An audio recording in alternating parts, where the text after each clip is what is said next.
This is the Haunted Files Unplugged, where the lights are low, the stories are raw, and the truth is stranger than fiction.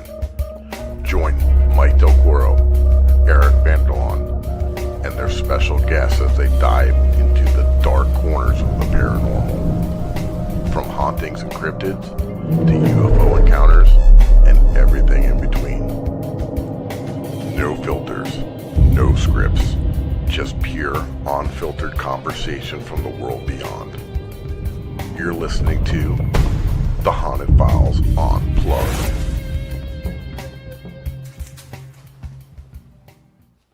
Holy motherfucker! Happy Monday, everybody. I'm Eric Vanderlaan. I'm your host of the Haunted Files Unplugged radio show.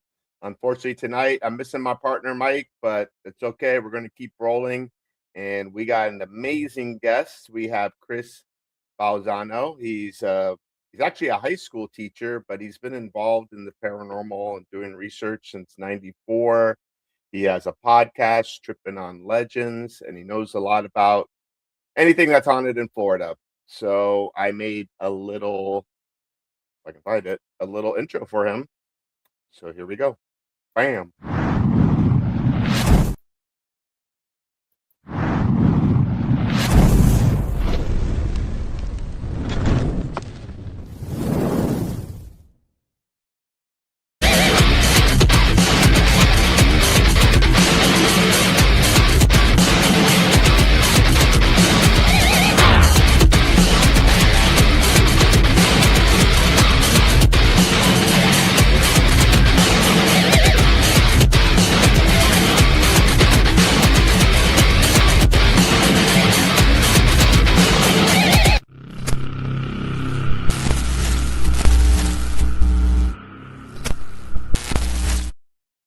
All right, let's see if I did a good job on the intro. And without further ado, let's bring our guest, Chris.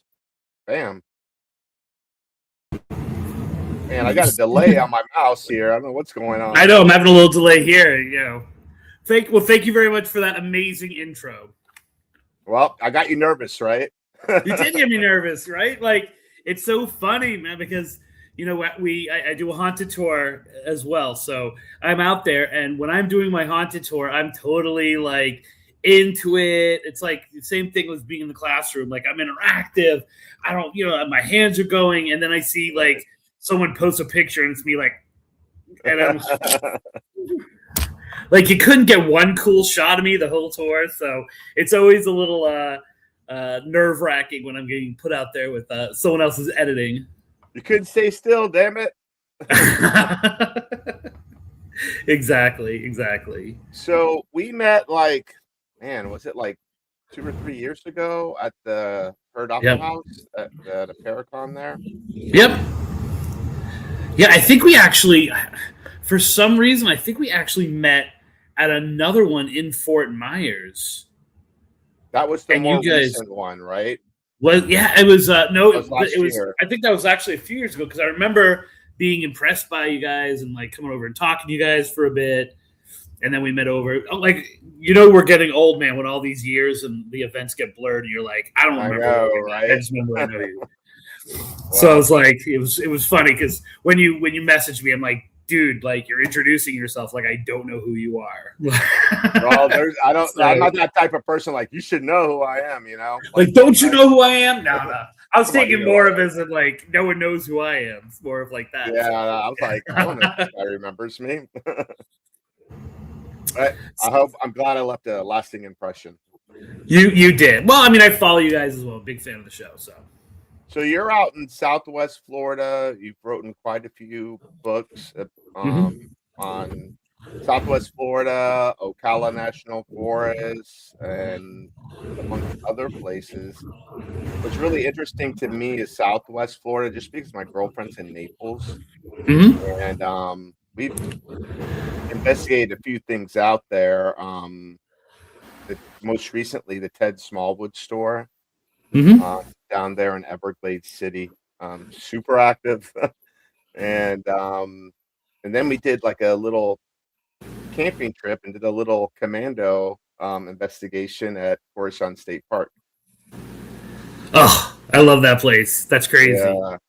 And you could just feel the energy on the grounds there, especially at night, even during the day almost. So we, I mean, years ago, during the initial incarnation of Tripping on Legends, it was my partner and I, and she had 3 daughters, and I have a son and a daughter, and they were like staggered ages, right? So we went out there as a family trip kind of thing, because we're taught, like, part of Tripping on Legends used to be, now my kids have kind of aged out of it, because now it's like Tripping on Legends with adults, but like we did Tripping on Legends with kids, right? And so we went out there, and we kind of showed them how you would do like a legend trip and how you would go about looking at this place. And the one thing I have found in doing this is the best people to talk to about any kind of haunting are park rangers, right? Like they have all the experiences of like cops in terms of being like up front and with it all the time and having these things happen, but none of the threat of ever being fired because of it. And so when we went there, it was probably, I remember it was like July 1st or July 2nd. And we went pretty close to when it was closing, and the guy just kept the park open for us. Oh, no. And he sat down and he talked to us for probably about an hour. And it was this really great, like, telling us the true stuff that was going on, like in terms of like the history of it, and then like linking in the the ghost stories. And it was one of those places that very much embraces its ghost stories. And then we just set the kids, because it was closed in, we were like really unsure that we set the kids just like go. Now I don't know if you want to talk about what the difference is between what you do and what I do in terms of like legend tripping versus investigating.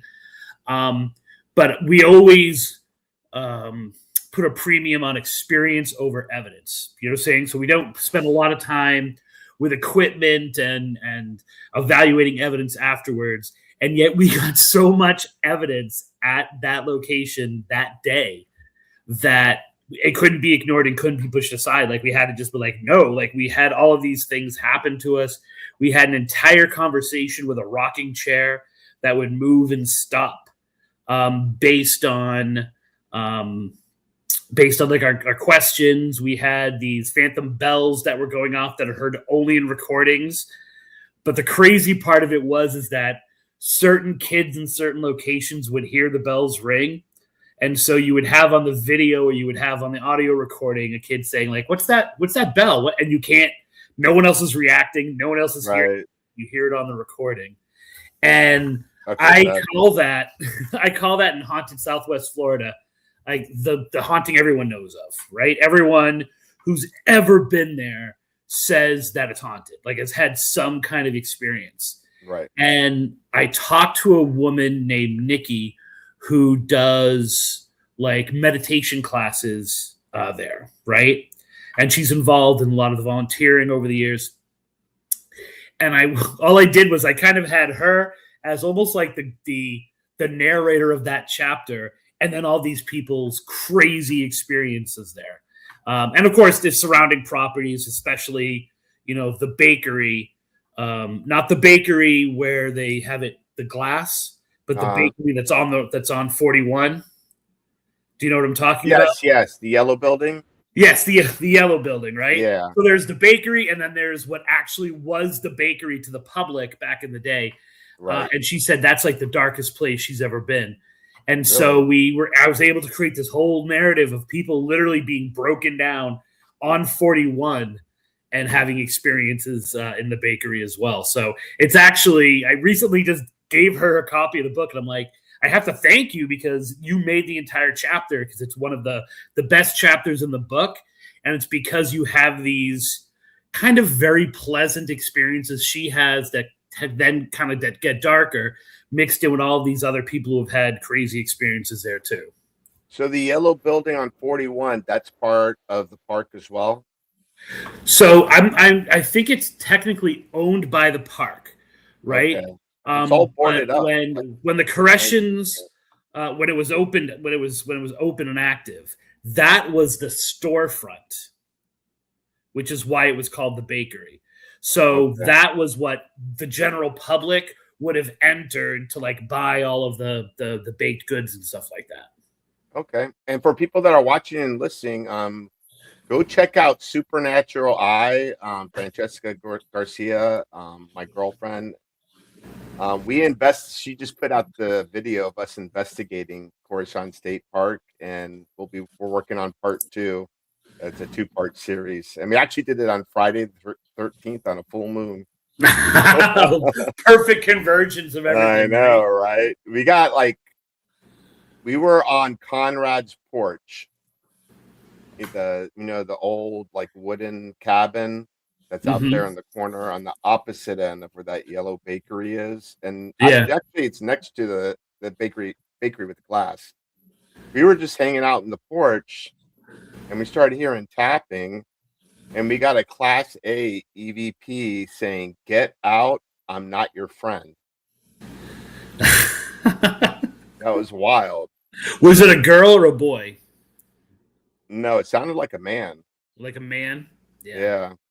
So that was really one of the things that, I don't know, aggravates me or whatever. It's like, as maybe as an English teacher, is like the connotation, right?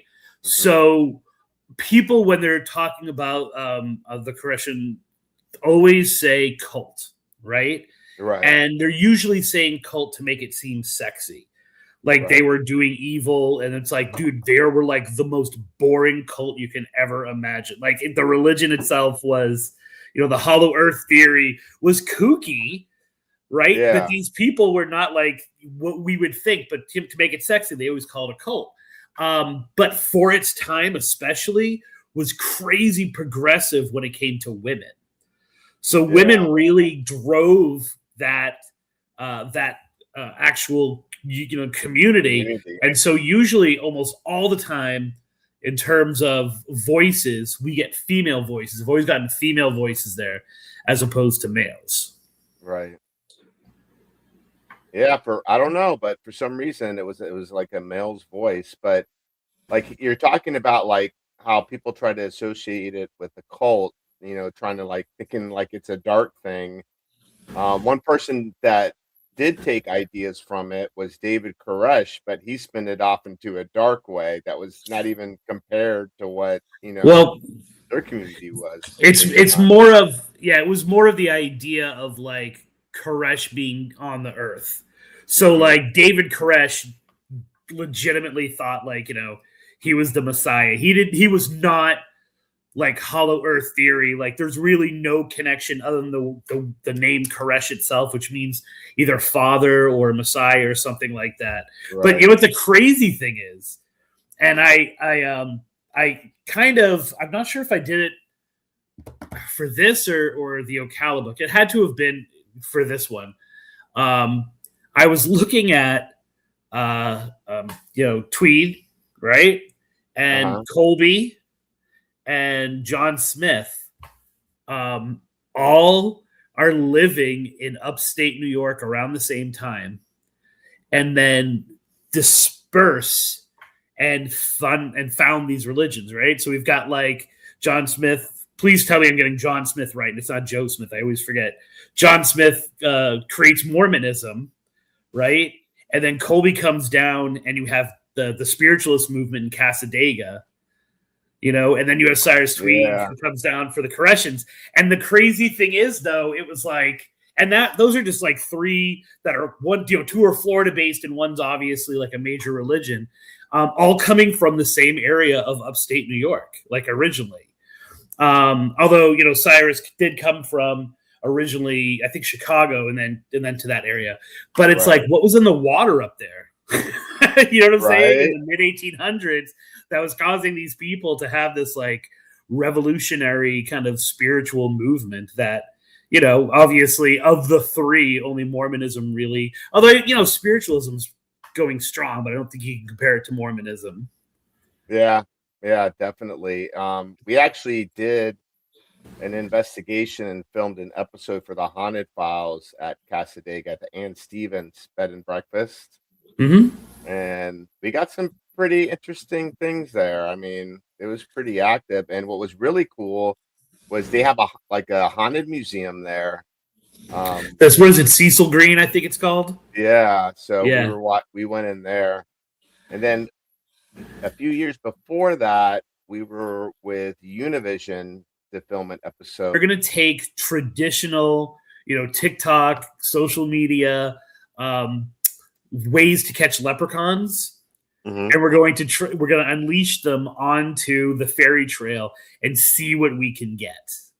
There you go. Right. And so we used it as a way to talk about fairies and talk about, leprechauns and things like that. And then when we went out there, we had these jars, and part of, our goal was to collect whatever we could in these jars. Okay. And so we come back, I have my kids part-time, so they leave. One of my friends comes, who's a practicing witch. She steps into my house and she sees these jars and she's like, "What the hell did you do?" And I'm like, "What are you talking about?" And then they're most boring looking jars just like on the table. And she's like, whatever is going on, like there's black swirling smoke in those jars. And I'm like, "What are you talking about? Like, they're completely empty. There's nothing in these." And she's like, no, get them out of the house. So she actually took me outside the house. Thank heavens we had a blank, an empty lot next to us. We buried them in the ground. Did a little ceremony, buried them in the ground. 45 tall boys over there. So I was with my kids. So for those people who don't know, is there anyone who doesn't know? There's all these different, but one of them is that you take a full bottle of beer, and when you return, the bottle has been empty, but it hasn't been opened. Yeah. So we decided to go with ginger ale and root beer. Perfect. and it was, I was more mesmerized and fascinated by, which they don't really tell you unless you dig deeper into the legend, is that this is someplace that is considered sacred and cherished, in that it's supposed to do the opposite too, right? So the idea is that some part of the folklore says that you can sell your soul to the devil. And you sit in the chair, you put out your intention, and if you get a response in your left ear, left being the side of the devil, then you have been granted this, whatever you're looking for. Mm-hmm. But the other idea of it is that people go there, they leave coins. I don't know if you saw all the coins that were there. Yeah, I don't know about there when you went there. And the coins are designed to break spells and break curses. Okay. So there's a whole, it's interesting. I love when a legend and a ghost story evolves like that, because then people take that and they're like, well, if you can do bad things there, then that also means that you can probably break things. And so people go there and they leave coins on the devil's chair. And the idea is that, things will get better. But I can tell you scientifically, my life is still crappy. So whatever curse is on me is still on me to this day. And that was years ago. Yeah, one of those big water jug of coins. Right. I basically am unleashing a whole coin star, being like, dude, anything, give me help, please. So, but the truth is, going back to the comfort, those chairs are morning chairs. So people went there. Instead of standing, you sit down and you can mourn your lost one. Right, and it's interesting though that the story, if I'm remembering, is that he was mourning his wife and his daughter, but he actually died, and in reality, he dies before they die. So it's kind of an interesting. We don't really know who the chairs were designed for, who decided to put the chairs up there. But the story that they both died, sometimes it's they died together. Sometimes, they just died pretty close to each other. But the idea that it was him mourning them is actually inaccurate as well. So, and just so you know, and even in that shot that you showed at the beginning, what I'm saying in that shot is I love it when the story's not right. Yeah. Because I think ghosts are ghosts, and ghosts are, a ghost story is for the dead, but ghostly legends are for the living, right? And so you've probably encountered this trying to get to the truth of something is the idea that we don't know how to deal with this stuff. The average person doesn't know how to deal with this. No one will ever know until we're dead. Right? And so Yeah. what they do is they fall back on what sounds like it makes sense and old stories that they know, right? Right. So there are probably 17 Romeo and Juliet ghosts running around Florida. I mean, I have an entire book, Haunted Florida Love Stories, that just is talking about these, this idea that love in all of its different forms, both dark love, but also like, joyful and happiness is so powerful that it actually, creates its own ghosts. But in actuality, a lot of it is, it just makes sense that they're like, okay, I don't know why I'm seeing this woman in white walking. She had to have been a bride that was left at the altar who then took her life. Like, yeah, that makes sense. I've heard that kind of thing before. And so it kind of places itself onto the location. Well, there's a bed and breakfast in Monticello, Florida, called the Denham House. And the spirit that haunts that place got jilted at the altar. And she's known for tucking people in bed. Right. And by the way, I'm not saying that I want my daughter to go to Florida State University. My daughter did. But I am saying that maybe that trip to take it to the campus is going to be like a 4-day trip. And we're hitting all those Monticello legends and the FSU legends. Not saying that's why we're taking the trip and she has no intention of going there. But, it really is. I'll be visiting you a lot. Yeah, but like that story, that jilted lover who's still coming back. I mean, there's Rolling Acres has, Lisa who's walking the streets, who I don't think is a jilted lover at all. But the story is, one of 3 different versions of her man goes off to war, comes back. He comes back. She's either with somebody or her parents are forcing her to be with somebody.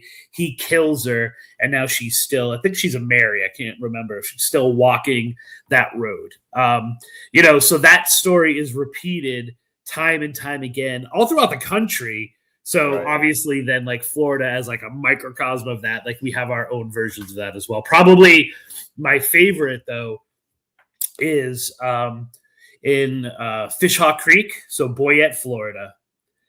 And the story here is that he's going across the bridge to stay at his friend's house on her side of the bridge, and he's tossed by his horse, and he flies over the edge, and he gets crushed in the rocks below. And she is so brokenhearted, she won't eat, she won't, take care of herself. And a few days after, when the wedding was supposed to take place, she hangs herself on the bridge in desperation, right, and despair. And if you go to the bridge on a Friday night and you turn your back, so you come where Jonathan was his name. What did you say? What's the name of the bridge? Yeah. It's just called the Bridge over Fishhawk Creek. Oh, okay. And where is that by? It's probably maybe a half hour outside of Tampa.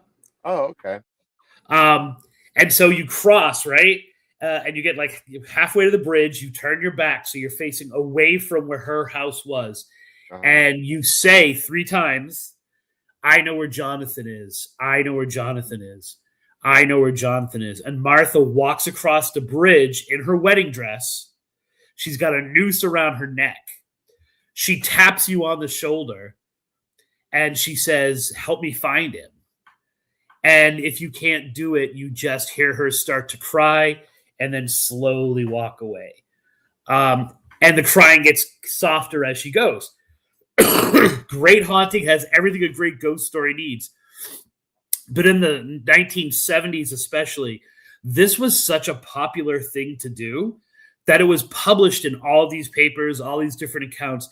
There was a woman who lived right near where you're supposed to enter the woods to get to the bridge. She actually set up an entire business selling lemonade to the people who were going on to this to try to see this ghost. And like she made a pretty good living because every Friday people would come rolling in, and they would, especially on Friday the 13th, they would come rolling in, and she would be there telling the story, selling the lemonade. And so it's, it's kind of just shows you the power of a good ghost story in different communities. Yeah, definitely. Spoilers, I've spent 6 hours in that woods on 2 different locations. I haven't yet to find the bridge itself. So, okay. But at one time, it was a really popular thing to do. Very cool. Well, we're at our halfway mark. So, Christopher, I got to pay some bills. All right, go ahead. We're going to pay I'm not buying, bills. but I'll let you pay them. That's all right. As long as you're here, that's the main thing. Okay. All right. All right. So here we go.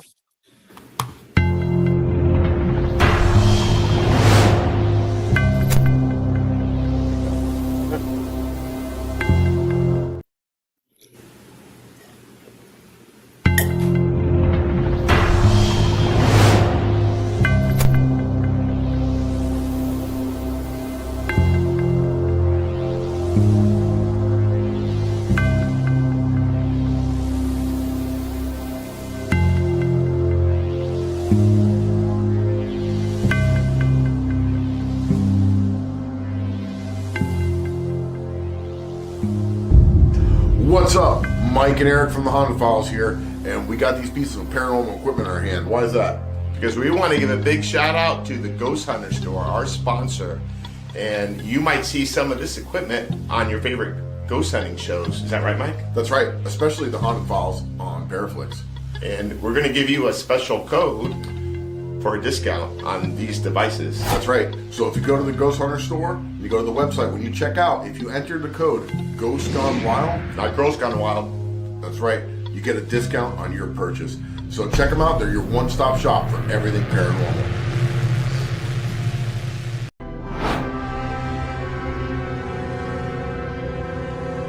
What's up, everybody? I'm Eric, and this is Mike from the Haunted Files. And Mike, we got something special to tell everyone, right? We do. We have an amazing product here. This is from Haunted Happy Hour, where they make spirit-infused coffee.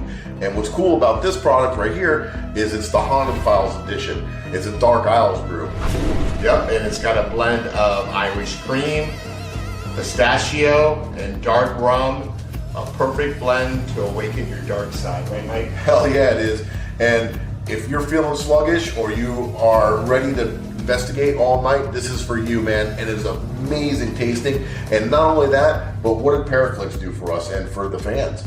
Well, you're going to get a special discount code that's on the package, and you're going to be able to get 3 months for free ParaFlixx. And who can they watch, Mike? They can watch us and all the other amazing investigators on the ParaFlixx platform. So get yours today, and make sure you check out ParaFlixx and the Haunted Files. And if you're feeling dead inside, get caffeinated with Haunted Happy Hour.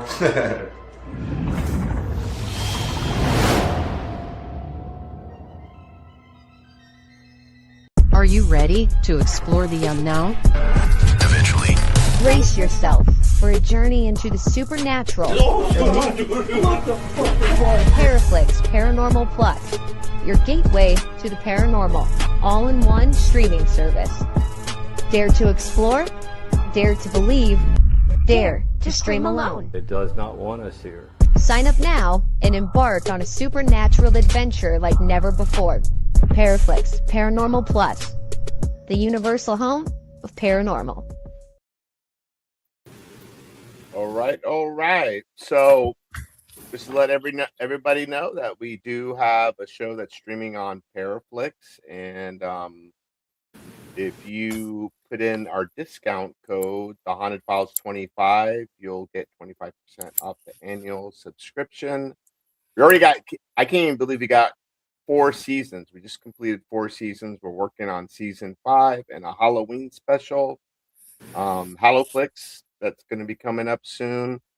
And I also want to show Christopher our trailer that we did in Casadega at the Ann Stevens house. So these are one of the episodes that you can watch. So I'll play that right now. Bam. Welcome to the Haunted Files. and tonight we are investigating the Ann Stevens house. You ready to do this? I am. Let's do it. We're going to have the pleasure of investigating the Ann Stevens bed and breakfast. Super haunted. It goes back to the early 1900s, and the interesting fact is that this place is located in a spiritual camp.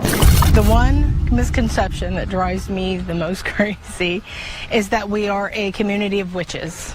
For more than 125 years, the quiet community of Cassadaga has been somewhat of a mystery to many Central Floridians, and people have lots of other misconceptions about it too. We worship the devil. There's an evilness about us.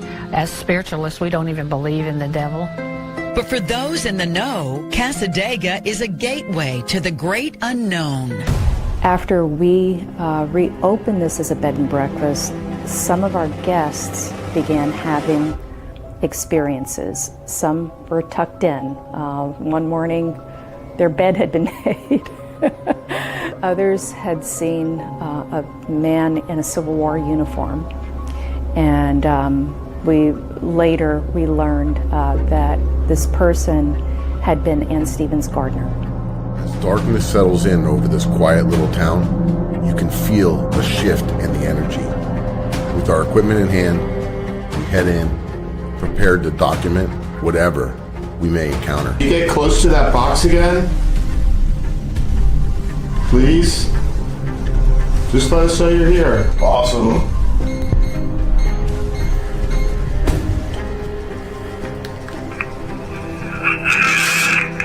Get out. Edward.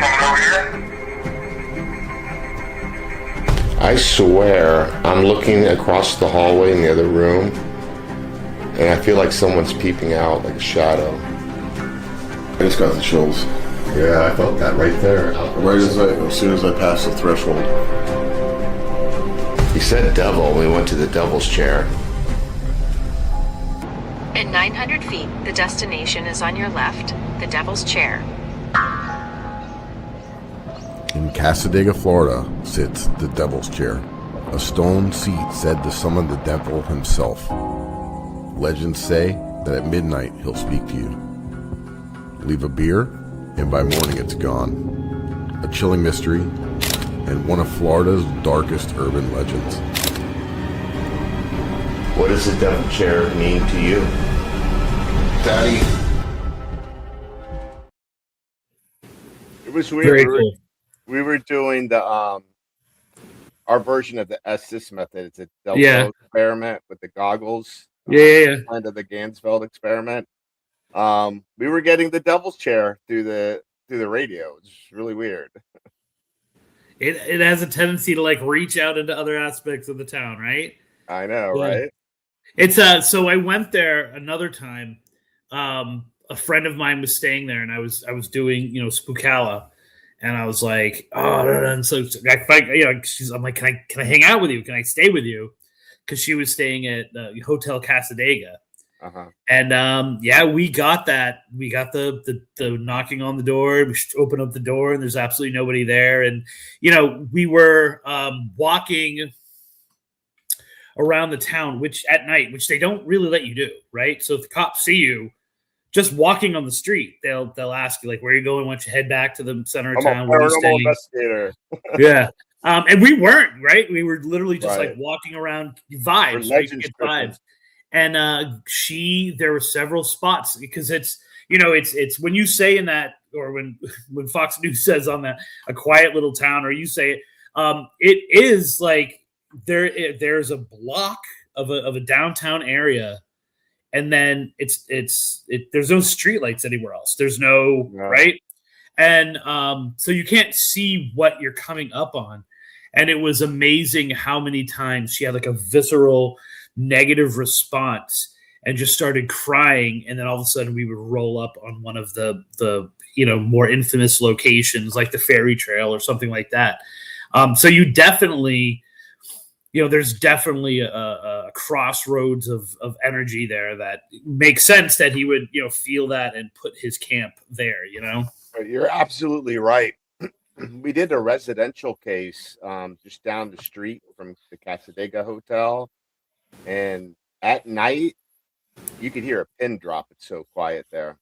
Yeah, it really it's like okay. I mean, it's the town that feared sundown or something like that. Like it really goes from this, not that it's like crazy party town during the day, but it literally almost becomes like abandoned at night. And so, if you can walk around, especially at nighttime, you can really feel like you can just put X's on places and check them out during the day, and you're like, oh, that's where this is located, and that's where this is located that people talk about. Right. Yeah, definitely. No equipment needed. Exactly. You know what I'm saying? It's like, well, it's funny. Your neck. It's funny because like I've been investigating for a while, and now for me, like when I do an investigation, and if I'm not filming, I'm all about the feels. I want to feel things and absorb the energy that's there. So you're located in Fort Myers, correct? Yeah. Well, I'm actually Cape Coral, which is right next to it.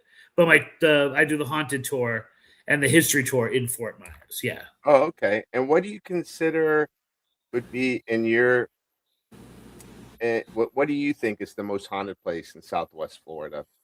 In Southwest Florida? Yes, sir. Wow. So I would probably say, or your top three. Yeah. I mean, in Southwest, first of all, I mean it's Indian Springs Cemetery is just my go-to. So when I have people on the tour that are here and they're from out of town and they say, well, we really want, like, this was a really good ghost tour. Thank you. Like, enjoy the history. Where's the spooky? I go Indian Springs Cemetery. So that is in Punta Gorda. What's the history behind that cemetery?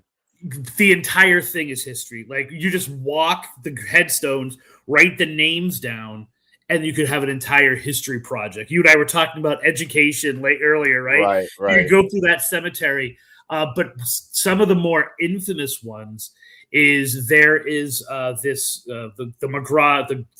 McGraw's grave. So it's Mac McGraw and his wife Ma McGraw, and they ran this place called the Bloody Bucket. Like, that was its informal name. It was right off the rail line, and part of their appeal. Now, keep in mind, this is like kind of during Prohibition. Tons of moonshine, and then they would take equal parts moonshine and like syrup for their sodas, like this red like cherry syrup for their sodas, mix them in equal parts, so it's like old school schnapps, and people would just get terribly drunk on it. And then Mama McGraw used to actually give it as payment for the kids who were doing her errands and stuff like that. So all these people are walking around Punta Gorda all drunk. And so is that where your flavored moonshine comes from, like apple pie and blueberry? I don't think Mama McGraw is getting any money for having or the idea. It did, but so Mac McGraw gets killed in the store, right? Okay. And pretty much everybody in town knows that it's not the thief who was shot in the back while he was trying to rob him, but rather it was this guy named Dick Wyndham. And it's really the worst part of it is if you go to the grave, here's the grave of Mac McGraw and here's the grave of Ma McGraw, and literally in between them is the grave of Dick Wyndham, who ends up marrying Ma McGraw after she kills the husband. You know what I'm saying? Like, so we've gotten so one of the things we did, we went to the original location, which is a little bit further away. We drank spirits that were cherry flavored, not me, but my partner. And then we went there actually with investigators, and we just kept getting, they had a spirit box there. They just kept getting drink. Like, they just wanted us to keep drinking. And also things, take it as you will. I hate Dick. But probably the saddest one is they have an entire stretch that's called Babyland. And Babyland was for anyone who couldn't afford to bury their child. So I just recently got, like a few days ago, a book. There are hundreds of unmarked graves in that Babyland area. A lot of it's been destroyed from hurricanes and storms and things like that. But there is this dark figure who walks up and down, kind of like patrolling Babyland, almost like the unknown soldier. He stops, takes a turn, goes the other way, mainly to defend them. There's also something dark there that kind of growls from the wood area. So my theory has always been this person is there to protect them. Well, as you do more research, one of the graves that's right near Babyland is this guy named Marshal John Bowman. And he was brought in to clean up Punta Gorda, and he is murdered. He is literally shot through his window with a kid in each arm and a cigar in his hand. He gets shot in the head, literally falls with the kids and the cigar still in his hand. That's crazy. His killer is never really found. A man who is charged with it, convicted, goes to the gallows 3 times, and all 3 times, he's kind of delayed, and then the 3rd time, it's turned to life in prison, and then he escapes. He ends up escaping, and so you see this grave and this headstone of a man who literally like gave his life in the line of duty. His entire family moved away. So it's the saddest thing. There's a grave and there's nothing else around it except for Babyland. And he had this love for his children. So it's always been my theory that it's John Bowman who is kind of walking up and down, protecting those little kids, the spirits of those little kids, which rise from the grave and rise from the graves as orbs you can see with your eye, like dancing all night long too. So I think I'm gonna have to come visit you and do a little investigation up there. Eric, I am telling you, like if you come down here, I will tell you, it literally is. And here's the ghost story behind this. I'm there all the time. The ghost story behind this grave. So I'm always going to Naples, so I'm on the West Coast a lot. Yeah, and it's probably about an hour or so away from Naples.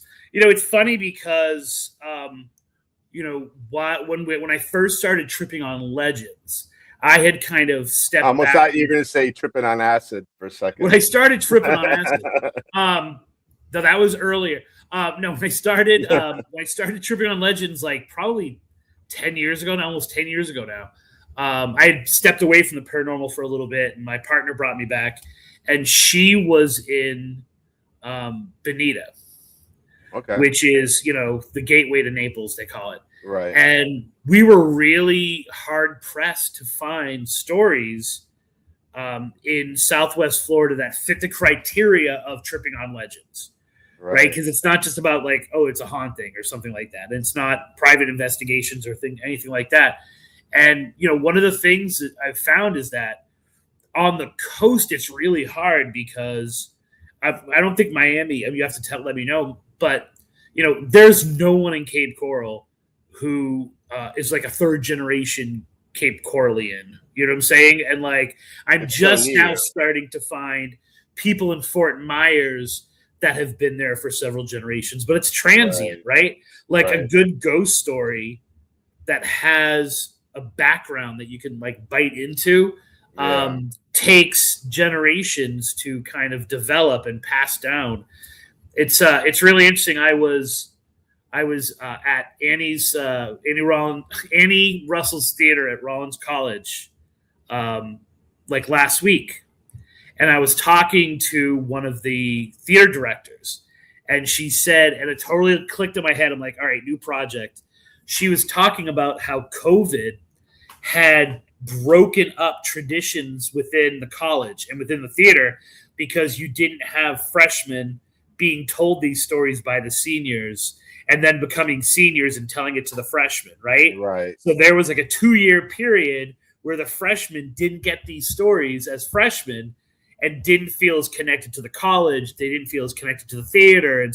And she has been forcing these traditions back on them. Right. That's super cool. And so I think that like it really takes that kind of thing. And a lot of these cities that are now like emerging, like Fort Myers, Cape Coral, Naples. Right. Naples is a little bit better, like you're starting to see it generationally. So, but then you take someplace, you were asking me my three favorites. You take probably one of my other favorite places in Southwest Florida is Mayaca River State Park.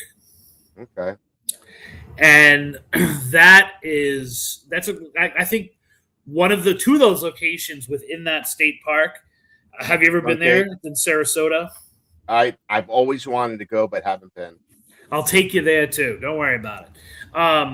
It has like what I consider the definition of tripping on legends.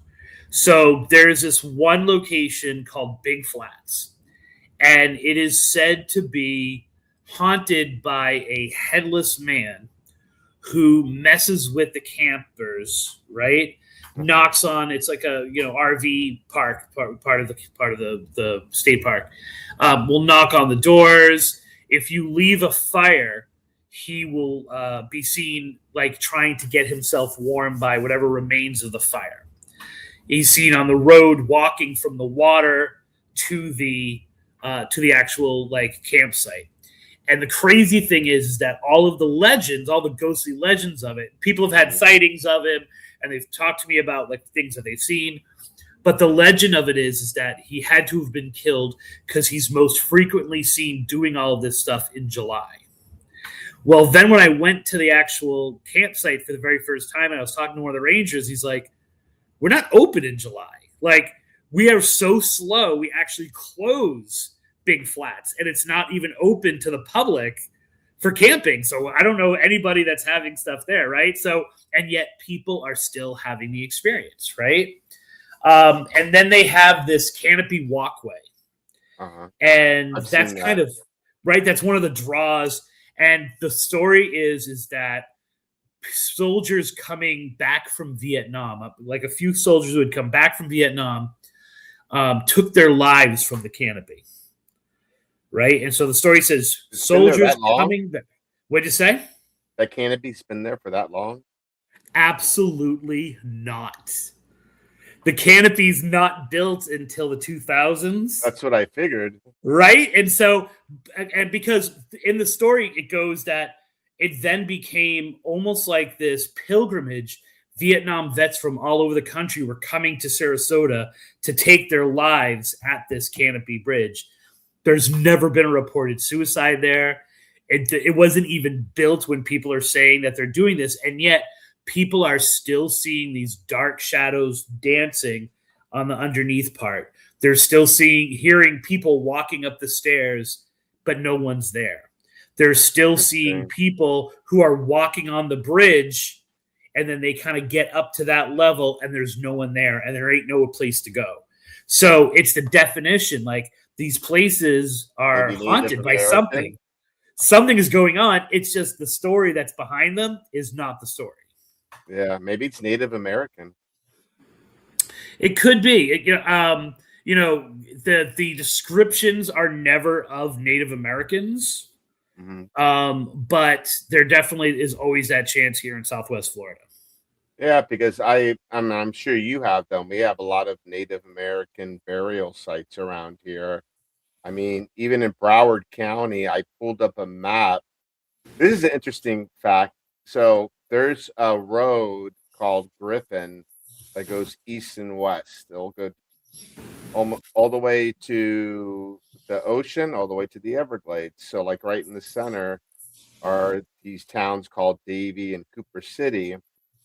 And there's several locations there that we investigated. So, I was just like, for shit and giggles, I found this map, and it was just littered with dots of sacred Native American burial sites. Yeah. All along that road. So we investigated a former police station, courthouse, and a jailhouse in Cooper City. That's now a bar that they say there's activity. There's the old Davie schoolhouse that's built in 1904. It's like with the first school built out there when they started developing. And also we did several residential cases around that place. So just like real interesting that, I've noticed that like some of the locations that we investigated are all that are pretty much tied to like, sacred grounds. So one of the by the way, there are at least 17 towns that either used to be called Cooper or are still called Cooper here in Florida. Especially there's a ton of ghost towns that used to be called Cooper back in the day. Interesting. But there when I'm doing my tour, we have McGregor Boulevard, which leads to the Edison and Ford estates, which are like the big draw for tourists who are not, looking to party, but looking for history. And the road that leads there is there are bodies that are buried in the road itself. And when they were making the road, they went to, across the Caloosahatchee. They were kind of harvesting rocks and stones and coral to use as the filtration system underneath. Mm-hmm. And they found all these bones. They found 103, graves on this island and mounds. Right now, the Smithsonian says not Calusa, right? So 100% they're not Native American. But when I'm telling the story on the tour, and people are baffled by it, I'm like, dude, welcome to Florida. Like, there's some crazy shit down here. Between 1900 and 1920, you have the railroad going down your side, right? Like Flagler, just like powering through things. Right. And all through that, there is report after report after report of them just absolutely desecrating these graves. Probably my favorite one, kind of near you, is we were looking into the Screaming Man of the Boca Raton Cemetery.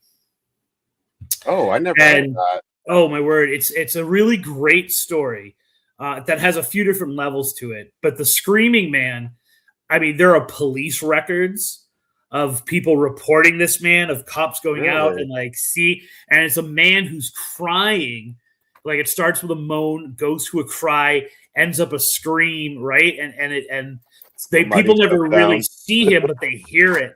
And he's known to like slam into cars, things like this.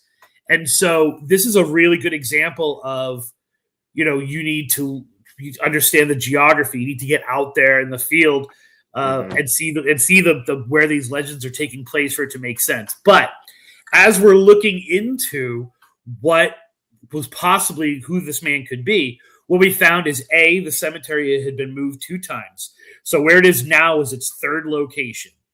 The first time it gets moved, very, very Florida story, right? It gets moved so they can make a golf course. The second time it gets moved because they're building an Air Force base. So already you have that dislocated spirits kind of thing. Right, right. But what we found, and maybe some of them are still there. And right. So what we found though is that less than a mile from the location was something called the Barnhill Mounds. And so everybody was trying to develop Boca Raton at that time, right? It had like all the elements. It was perfect between civilization and Miami as he's like building his railroads down there. And so I'm right next to Boca. I'm in Coral Springs. All right. So I'll take you out there too, because there's a lot to the cemetery. I'm just like touching upon it. So he ends up buying this patch of land and he's going to develop it. But as he starts to dig, he finds all of these bones. And he comes up with the idea that instead of spending that huge amount of money up front to build and to develop buildings, what he's going to do is he's going to build the Barnhill Mounds, which was a massive mound. And then what he did was he took all the bones he found, he put a glass tunnel through it, and then he displayed the best bones all the way around it. So you are literally going through a mound, which is supposed to be a grave mound, looking at all of the Native American bones all around you. And then when you got to the end, you got your own little bag of bones. Welcome to Florida before Disney, right? Right. And he's not the only one. So that kind of story repeats over and over and over again. Have you been to the Ortona Cemetery? It's not too far from you. No, what is it called? Ortona. It's right near Lake Okeechobee, near Moorhaven. Okay. No, I haven't. I mean, I've been to Okeechobee. That's it. because of the the ghost lights there. But I have not been to the cemetery that you're talking about. You have to check it out because there's just a really cool, interesting fact about it. Now, the thing is, for us, that cemetery, what's well known is that we see a lot of shadow figures, a lot of movements. Last time there, I saw like an orb manifest and disappear with my own eyes, and it's in the middle of nowhere. But well, Moorhaven is in the middle of nowhere. Right?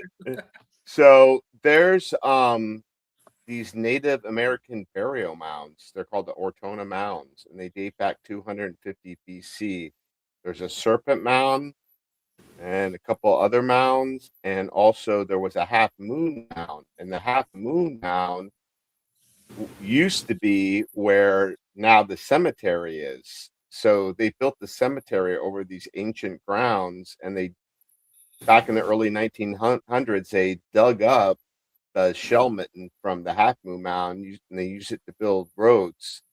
And we believe that this is why we're seeing these shadow figures, because right, you got like our cemetery there over theirs, and I don't know. I think that's a perfect chemistry to stir shit up, The same thing happens at Fort King, which is in Ocala. And you have, pre-Seminoles were there. And they then built this when the Seminole Wars were going on. It was kind of like, it was a base to reinforce, like a Seminole could go to this place, to the building across the street and complain about something, right? And then it kind of became, of the Indian Removal Act, it became like ground zero for that.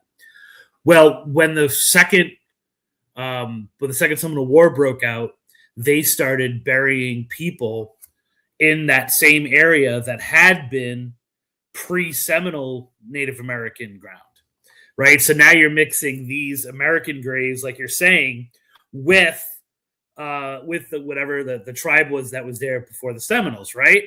Mm-hmm. At the end of the war, they end up digging up all of those graves and moving them out to St. Augustine to create the first national cemetery.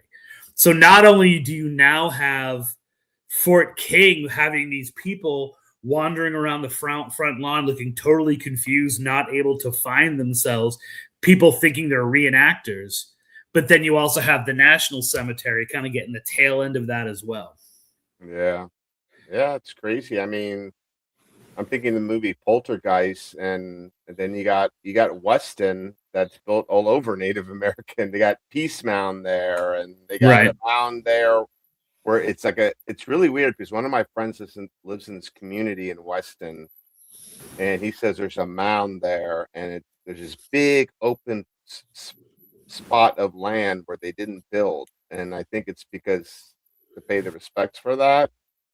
Because in Weston or in South Florida, if there's any space, they're going to build over it. So I mean, they could build like $1 million home and make some money on it, but no, they left it that one space open. Yeah, it's really weird. And we went there and we got some interesting things. I forgot what we got, but we did get some things that we couldn't explain through our equipment.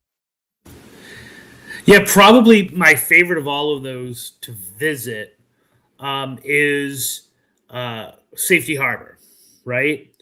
And so Safety Harbor has the Temple Mound, which is about a third of what it was. And the story went that this was the highest point in Florida in that area. So Safety Harbor is right outside Tampa, right? Right. And so people, the shaman would go up to the top of the Temple Mound, and it was prime location. He could see everything that was going on. So any attackers or anything like that, they had advance warning, but he could also see the storms. And the story goes that he would, if he was seeing these storms coming, he would raise the water spirits, and the water spirits would fight the wind spirits. And that's why hurricanes never hit Safety Harbor. And part of the story goes is that the last shaman died before he could pass on all of these rituals to the next generation. So his ghost comes back to do it. So his ghost climbs up that mountain on almost a night, that mound, which is only a third now, every single night. and then people see this dark figure, not a shadow person, but just a dark figure going up the mountain. But there's another element to it, which is there's this French guy named Odette Philippe who essentially, I'm giving you the short version of the story, has made his money off the slave trade out of Key West, right? So he goes there when the Island of the Bones, Gaia right, Wesco. when the Armed Occupation Act goes into place, right? He gets that whole area for like $12, right? And so he plows everything over. So the way the Toboga had it was like this was the center, and then they had a string of burial mounds and then a string of houses. So he plowed through everything, right? So he had heard the legend of the shaman, and he's like, well, whatever an Indian can do, a Frenchman can do better, right? I'm going to insult Native Americans and French people in this story, right?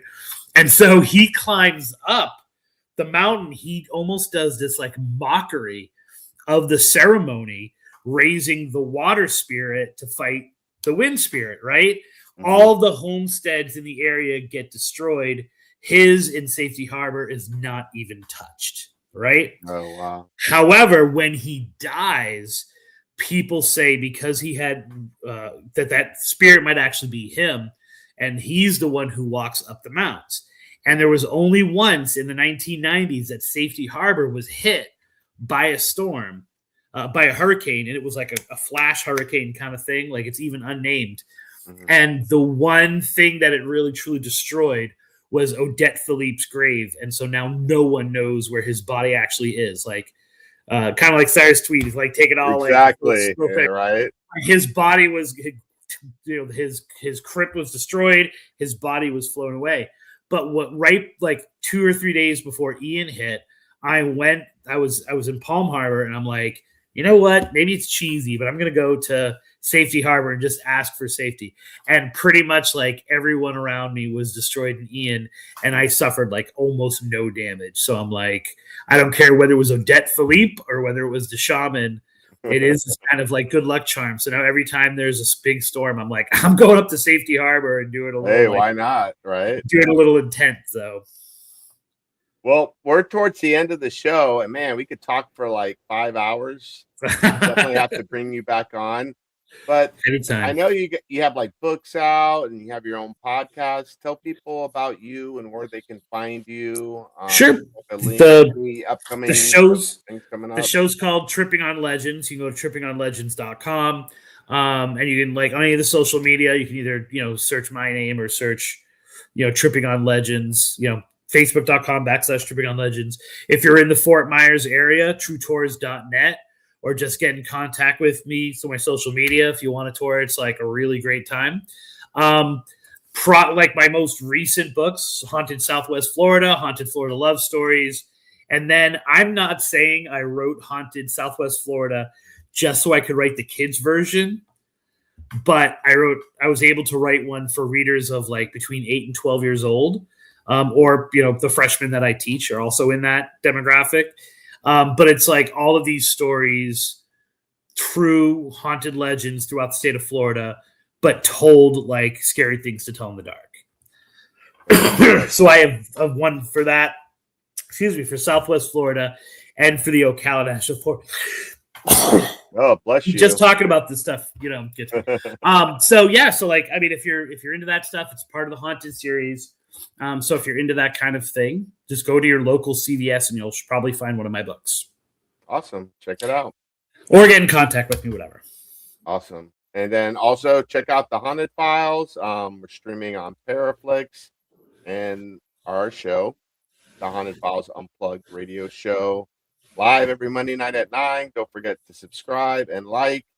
And also our paranormal team, a new team that we have together called Ghost Hunters of South Florida. We got a whole bunch of events coming up, so stay tuned for dates. I don't have them yet, but we got like 10 events coming up at the Deering Estate. We're going to be at Gold Coast Railroad Museum, Old Davie Schoolhouse. So be on the lookout for that. They're interactive events where you get to be the investigator along with us. And thank you, Christopher, for coming on. Thank you very much for having me.